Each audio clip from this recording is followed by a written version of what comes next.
Climate-driven inflation, as Herb mentioned, is not really discussed too much. When people talk about inflation, it's usually banker types and politicians. They leave climate out of it for some reason. And, I think it's arguable as climate change accelerates that it's becoming a larger part of inflation.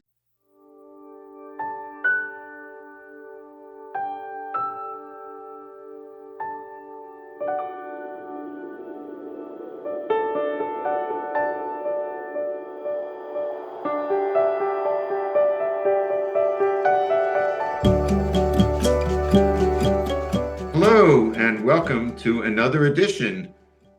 There are over 200 editions of the Climate Emergency Forum. I'm Herb Simmens, and I'll be your host today. I am the author of A Climate Vocabulary of the Future and co-founder of the Healthy Planet Action Coalition. We really encourage you to like this program today and to subscribe to our channel. And don't forget to visit us at our website, climateemergencyforum.org. Today's program is a really important one and doesn't get that much attention in the climate world, and we're calling it climate-driven inflation. And for those of you who wonder what that's all about, stay tuned because we'll find out from our regular participants, Paul Beckwith, who is a climate systems scientist in Ottawa, and Dr. Peter Carter, who is the founder of the Climate Emergency Institute, a retired medical doctor, and an IPCC climate expert. And as I was preparing myself for today's session, I went through the book I wrote with a whole list of vocabulary words. I could almost make a connection between almost every one of the words and terms and inflation. Because when we think about it, what inflation really means is that there is some combination of fewer goods and services relative to the demand, that there's an imbalance between the two.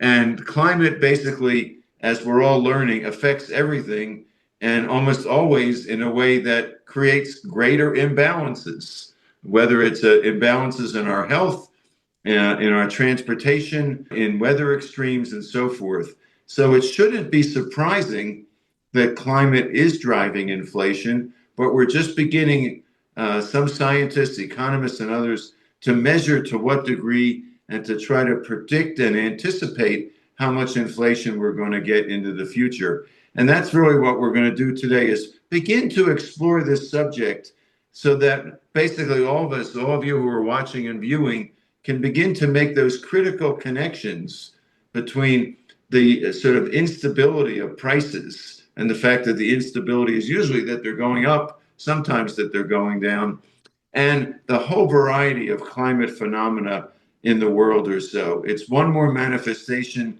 of a kind of new world that we're experiencing. So with that as a kind of brief background, I'm really delighted to introduce Paul Beckwith. Paul, the floor is yours. Yes, thank you, Herb. So, climate-driven inflation, as Herb mentioned, is not really discussed too much. When people talk about inflation, it's usually banker types and politicians. They leave climate out of it for some reason. And, I think it's arguable as we learn more and more about, as climate change accelerates, that it's becoming a larger part of inflation. So, as Herb mentioned, it's basically a supply demand inequality. You can have a reduced supply to cause inflation, or you can have an increased demand. But what climate is doing is it's creating both. So let's just look at some recent examples. Let's look at Hurricane Helene, which caused so much damage in parts of the US. And let's look at the California fires, for example. When these things happen, we get a lot of infrastructure destroyed, let alone the human impacts and the deaths and injuries, etc. But we get a lot of infrastructure destroyed. We get entire city blocks destroyed. We get massive numbers of cars that are lost. When buildings are destroyed, think of all of the lumber and building materials that need to go into rebuilding these systems. Usually the power grid, the power lines are destroyed. The piping, the plumbing is destroyed, all the utilities, everything needs to be rebuilt. And all of this comes from materials which increase the demand for all of these materials. So the demand side goes way up as we get more and more extreme weather events causing massive disruption and destruction of infrastructure. And the supply side is also affected because all of those materials that are rush to these places to rebuild and try to get people's lives back on track mean that there's less materials for other people. And, we can look at specific parts of our society. For example, insurance companies is a really big deal right now because insurance companies are really struggling to come up with a price on risk, and what they charge their customers in order to say get your house insured or your car insured. And when you get mass numbers of houses destroyed, as we saw in LA, the LA fires with mass entire city blocks, entire regions destroyed, probably 12,000 or more structures destroyed, then what do insurance companies do? I mean, do they just pay out and say, okay, we can't insure you to build in the same area with the same sort of structures? No.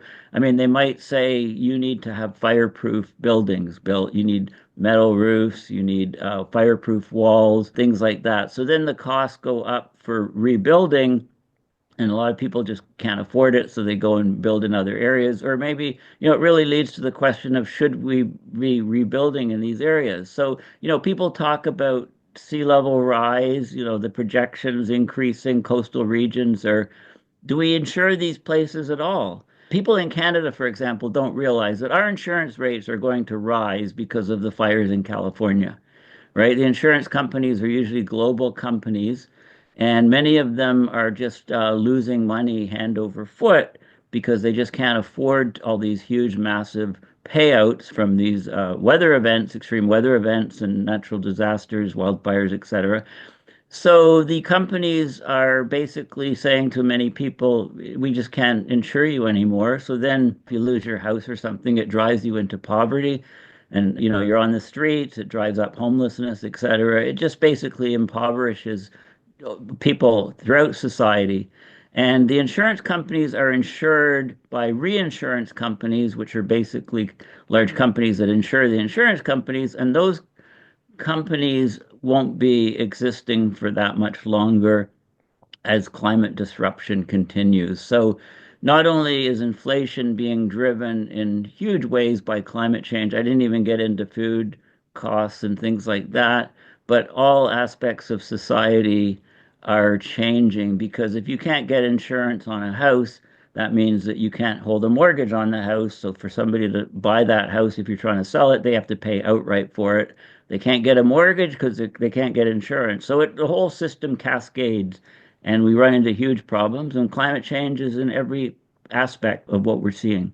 Thanks, Paul. I mean, again, what you're illustrating, the almost infinite number of connections between climate forcing, if you will, or climate impacts, and the scarcity of various materials and services, ranging from insurance to food to literally everything else. And one other comes to my mind, again, out of many that I've noticed in reading about some of the disasters, is that we essentially have in our modern civilization, we wall off or bury or control many of the toxic materials that are used to undergird our society. But when a climate disaster occurs, they literally and figuratively get uncovered. For example, underground storage tanks, underground gas tanks that burst and are inundated by water, lead pipes that collapse, and then the lead goes through everything.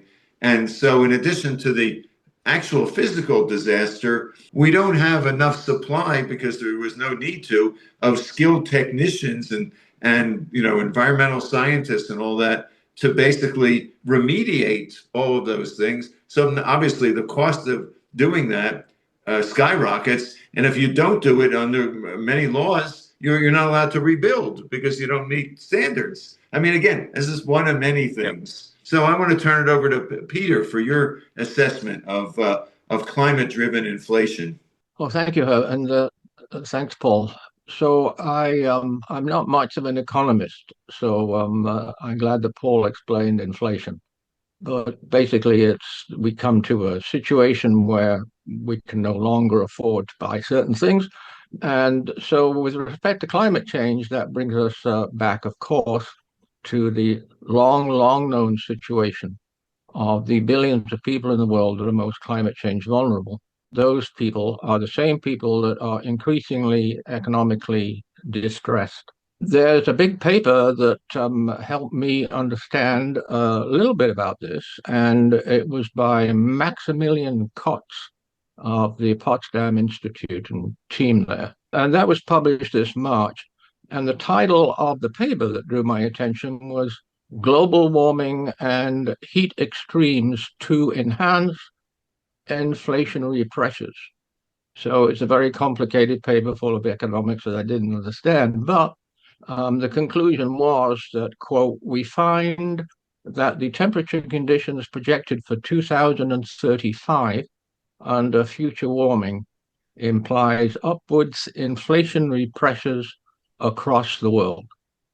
So this has confirmed something that certainly I've been following and trying to communicate for a long time. The FAO, the UN Food and Agriculture Organization, they recently made a statement that was a very important statement of warning that food production is, quote, extremely sensitive to climate change. So, over previous decades, we have sort of, in the global north, let it be that the global south would suffer terribly. But we came under the mistaken delusion that the global north would ride it out. That was based on previous models that were very incomplete and naive. And of course, now we know that we're all vulnerable, as this paper says, and particularly vulnerable to the impacts of global climate change on crops. There are multiple impacts due to global climate change on crop yields. I have a list, and there's at least six major impacts. The beneficial impact is CO2, increased CO2, increased fertilization, and you can get some increase in crops. But now the research is finding that that's not working out really at all because you increase CO2, and a recent discovery is that the crops are getting more deficient in nutrition. So climate change, whichever way you look at it, is going to increasingly hurt all of us in the world with respect to our food security, our food availability, really food scarcity. So I think that to me, it's a very good theme for climate change communication, inflationary pressures, because people are afraid of inflation. They don't seem to be afraid of climate change very much, but so that's a good way of communicating it. It depends then, inflation, your affordability depends very much on where you live. The vast majority of the world are already suffering under severe global warming food inflation. But that's not only them. But there's some numbers here I got from that great website, Our World in Data. All of Africa, I checked all the countries in Africa. There's only about 79% up to 86% of the populations that cannot afford a healthy diet. So, in the vast majority of Africa, as we predicted decades ago, that Africa would be hurt the most from global climate change. This is coming about now with a vengeance because we have, good God, over 80% of the population not being able to afford proper food. Nigeria is in an awful state, big risk of famine in the African country. And it goes on, and India is very similar. More than 56% of people in India, that's the largest population in the world now, cannot afford a healthy, nutritious diet. That, as this paper from Potsdam Climate Institute, is going to get worse and worse and worse. And it's going to get worse very fast. And the reason for that is that this particular paper worked out that it wasn't just heat waves and extreme events that was going to put inflationary pressures on our food availability and prices worldwide. It actually was linked and it tracked with global warming, with global average temperature. In the past 20 years, and this, I must say, shocked me, the food prices, the World Food Price Index has quadrupled. It's increased by a factor of four.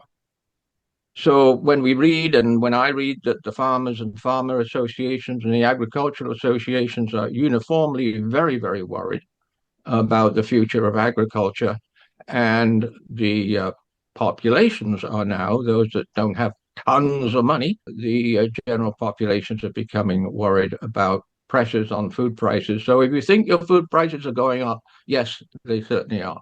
They go way up and down and stuff, but over the long term, they've gone up a long, long way. I do want to mention again that the research from the FAO, the good improvement in the huge number of undernourished people in the world, that up to about 2010 was declining very, very well. There was success. But after 2010, that stopped, that plateaued, and then after 2017, it started going up again. So I just want to finish up then by giving the example of Europe. Due to increase in heat and drought in Europe as a whole, crop losses have tripled in the past 50 years. Now, yes, Europe is heating twice as fast as the global average, but this is the situation that we all face with regards to accelerating global warming and extreme events and crop yield losses. So global warming is accelerating. It's at 1.6 now. Thank you, Peter.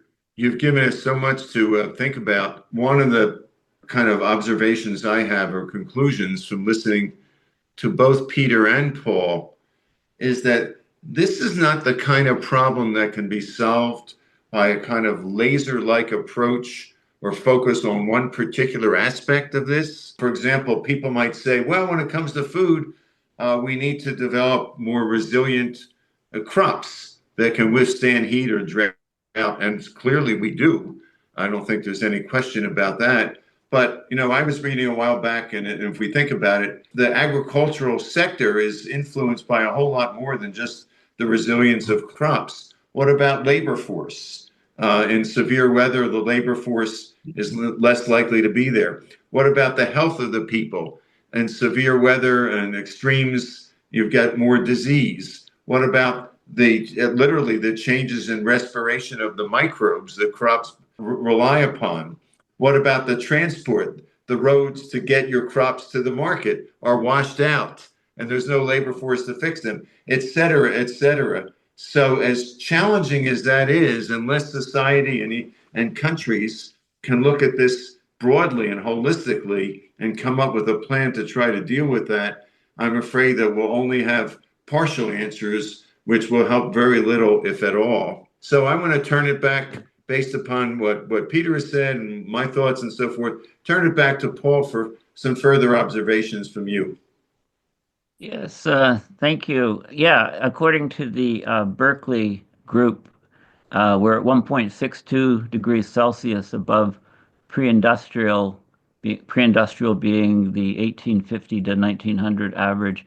And there's about four or five other groups that have all come out with their temperature numbers independently, and they're not quite as high as Berkeley, but most of them are above 1.5, that 1.5 threshold. That's all come out in the last week or so, and there's also some significant papers on ocean sea surface temperatures and heat content, and those have skyrocketed like temperatures.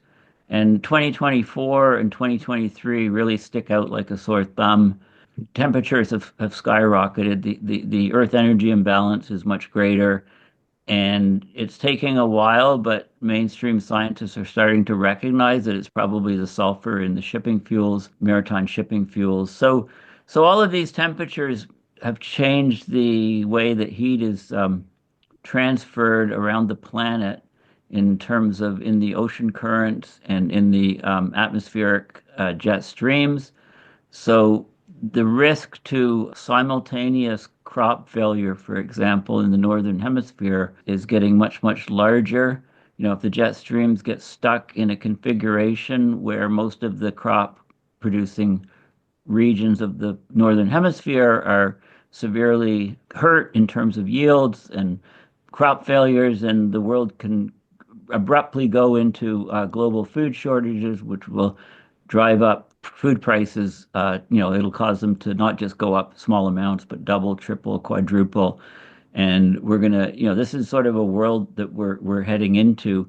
We're already seeing selected crops that are threatened more than others. For example, coffee, chocolate, certain types of wines come into mind for that. The affordability of food for young people, as well as affordability of basic housing and water in many countries, is also being greatly threatened. So it's not just food. And another thing I want to point out, which I've never really heard mentioned, but it just seems to me that, you can look at the money supply on the planet, and what we're seeing is more and more of the money supply is going to billionaires, multi-billionaires, soon to be possibly trillionaires. And when you have the top richest 10 people on the planet having half of the money, if you like, just think of a game of Monopoly, or just think of like it's logical to me that if there's a shortage of money, then the price of goods has to go up. And it's I don't know if it's a zero sum game, but it seems that as the very, very rich people on the planet get a higher and higher percentage of the overall money supply, that it causes huge inflationary pressures on the rest of the world, having, say, half of the overall money supply, having to buy basic things to live. So I think it's a huge inflationary pressure, which is never discussed because those billionaires have tremendous power over the way countries are run, the way banks are set up, and all the rest of it. So I think this really needs to be seriously looked at in terms of its effect on inflation, and also the failure of these multi-billionaires to take climate change seriously, for the most part, is making climate change much, much worse. They're building bunkers in exotic locations thinking they can get away, but I think the climate casino is going to be coming after them as well as everybody else. Thanks, Paul. I think you're making an extremely important point. You can't just look at the physical aspects of climate change and their socioeconomic impacts without looking at the larger structure of society and how it is changing in a way that concentrates wealth and power into fewer and fewer people and gives those people and those companies that they control much greater influence and what's called, by economists, pricing power.